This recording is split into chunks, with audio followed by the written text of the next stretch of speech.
കയർ തൊഴിലാളി ഫെഡറേഷന്റെ തീരുമാനപ്രകാരം കയർ ഫാക്ടറി തൊഴിലാളികൾ 19-ന് സർക്കാർ സ്ഥാപനങ്ങളുടെയും കേന്ദ്ര സംസ്ഥാന പൊതുമേഖലാ സ്ഥാപനങ്ങളുടെയും മുന്നിൽ പണിമുടക്കി മാർച്ചും ധർണയും നടത്തും. കയർപിരി തൊഴിലാളികൾക്ക് 700 രൂപ മിനിമം കൂലി നിശ്ചയിക്കുക, കയർ തൊഴിലാളി ക്ഷേമനിധി ആനുകൂല്യങ്ങൾ കാലോചിതമായി വർദ്ധിപ്പിക്കുക തുടങ്ങിയ ആവശ്യങ്ങൾ ഉന്നയിച്ചാണ് മാർച്ചും ധർണയും നടത്തുന്നത്.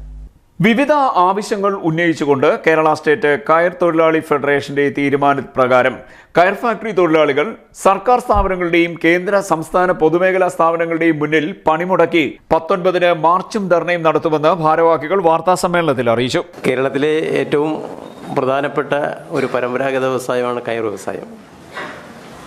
ആ വ്യവസായത്തിൽ ഒരു കാലത്ത് 10 ലക്ഷത്തിലധികം തൊഴിലാളികൾ പണിയെടുത്തിരുന്നതാണ്.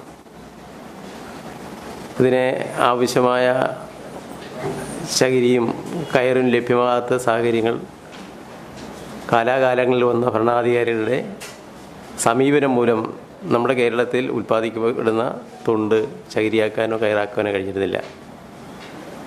നിലവിലെ കണക്കനുസരിച്ച് 2 കോടി തൊണ്ട് ലഭ്യമാകുന്നുണ്ടോ എന്നാണ് കണക്ക്. എങ്കിലും ആ തൊണ്ട് വിവിധ ആവശ്യങ്ങൾക്കായി ഒന്നെങ്കിൽ അത് കത്തിക്കുന്നതിനോ അല്ലെങ്കിൽ വളവാക്കി മാറ്റുന്നതിനോ ശ്രമിക്കുന്നത്. തന്മൂലം ഇന്ന് കയർ ലഭ്യത കുറഞ്ഞിരിക്കുകയാണ്.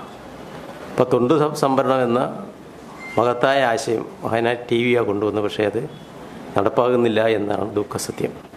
ഇപ്പോൾ ഈ വ്യവസായത്തിൽ ഏതാണ്ട് 1 ലക്ഷത്തിൽ താഴെ തൊഴിലാളികൾ പണിയെടുക്കുന്നത്. അവർക്ക് തൊഴിലില്ല. തൊഴിലെടുത്താൽ തന്നെ രാവന്തിയോളം പണിയെടുത്താൽ 350 രൂപയാണ് കൂലി. ഇപ്പോൾ ഈ കയർ വ്യവസായത്തിൽ മുഖ്യമന്ത്രി അടിയന്തരമായി ഇടപെടണമെന്ന് ആവശ്യപ്പെട്ടുകൊണ്ടാണ് കേരള സ്റ്റേറ്റ് കയർ തൊഴിലാളി ഫെഡറേഷൻ കേരളമൊട്ടാകെ കയർ തൊഴിലാളി കേന്ദ്രങ്ങളിൽ ഞങ്ങൾ സർക്കാർ ഓഫീസുകളിലേക്ക് മാർച്ചും ധർണയും സംഘടിപ്പിച്ചു. അത് ഈ ഫെബ്രുവരി 19-ാം തീയതിയാണ്.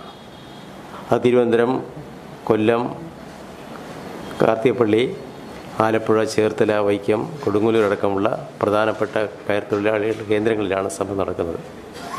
ഈ മേഖലയിലെ തൊഴിലാളികളുടെ പ്രശ്നങ്ങൾക്ക് പരിഹാരം കാണുന്നതിന് നിരവധി സമരങ്ങളാണ് നടത്തിയിട്ടുള്ളത്. നിരവധി നിവേദനങ്ങൾ കേന്ദ്ര സംസ്ഥാന ഗവൺമെൻറ്റിൽ കൊടുത്തിട്ട് അത് നടക്കുന്നില്ല. അപ്പോൾ അതുകൊണ്ട് തൊഴിലാളിയുടെ കൂലി വർദ്ധിപ്പിക്കണം, മാന്യമായി തൊഴിലില്ലായ്മ പരിഹരിക്കുന്നതിന് വേണ്ടി ആവശ്യമായ നടപടി സർക്കാർ സ്വീകരിക്കണം. തൊണ്ട് സംഭരണം ശക്തിപ്പെടുത്തിക്കൊണ്ട് അതുപോലെ തന്നെ കയറുൽപ്പന്നങ്ങളുടെയും നിലവാരം ഉയർത്തുവാനും അത് സ്വയം പര്യാപ്തത്തിലെത്തുന്നതിന് വേണ്ടി ശ്രമിക്കണം. കേരളത്തിലെ ഏറ്റവും പ്രധാന പരമ്പരാഗത വ്യവസായമായ കയർ മേഖല ഇപ്പോൾ അന്യം നിന്നു പോകുകയാണെന്ന് ഭാരവാഹികൾ പറഞ്ഞു. 3000-ൽ പരം കോടി രൂപ വിദേശ നാണ്യം നേടിത്തരുന്ന വ്യവസായത്തിന്റെ ഗതി ഇപ്പോൾ ദയനീയമാണ്. 10 ലക്ഷത്തിന് മേൽ തൊഴിലാളികൾ തൊഴിൽ ചെയ്തിരുന്ന ഈ വ്യവസായത്തിൽ ഇപ്പോൾ കേരളത്തിൽ നേരിട്ടും പരോക്ഷമായും വെറും 1 ലക്ഷം പേർ മാത്രമാണ് തൊഴിൽ ചെയ്യുന്നത്. തൊഴിലില്ലായ്മയും കൂലിക്കുറവും കയർ വ്യവസായത്തെ തകർച്ചയിലേക്ക് നയിച്ചു. കുറഞ്ഞ മുതൽ മുടക്കിൽ കൂടുതൽ പേർക്ക് തൊഴിൽ നൽകാവുന്ന ഈ മേഖലയെ സംരക്ഷിക്കാൻ കേന്ദ്ര സംസ്ഥാന സർക്കാരുകൾ വേണ്ടത്ര പരിഗണന നൽകിയിട്ടില്ല എന്നും ഭാരവാഹികൾ പറഞ്ഞു. കയർപിരി മേഖലയും ഉൽപ്പന്ന നിർമ്മാണ മേഖലയും ഉൽപാദന ചെലവിനനുസൃതമായി വില ലഭിക്കാത്തതിനാൽ തൊഴിൽ നടത്തിക്കൊണ്ടു പോകുവാൻ കഴിയാത്ത സ്ഥിതിയിലാണ്.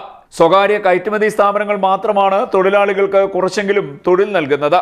എന്നാൽ എല്ലാ ഫാക്ടറികളിലും ഏകദേശം 70% തൊഴിലാളികളും കരാർ തൊഴിലാളികളാണ്. ഈ തൊഴിലാളികളെ സ്ഥിരപ്പെടുത്തണമെന്നതും കയർപിരി തൊഴിലാളികൾക്ക് 700 രൂപ കൂലി നിശ്ചയിക്കണമെന്നതും ദീർഘകാലമായുള്ള ആവശ്യമാണെന്നും ഈ ആവശ്യങ്ങൾ അടിയന്തരമായി സർക്കാരുകൾ പരിഗണിക്കണമെന്നും ഭാരവാഹികൾ വാർത്താസമ്മേളനത്തിൽ പറഞ്ഞു. കേരള സ്റ്റേറ്റ് കയർ തൊഴിലാളി ഫെഡറേഷൻ സംസ്ഥാന working president S. Prakashan, general secretary PV Sathyaneshan, AITUC ജില്ലാ സെക്രട്ടറി DP മധു എന്നിവർ വാർത്താസമ്മേളനത്തിൽ പങ്കെടുത്തു. CDNet news, Kayamkulam.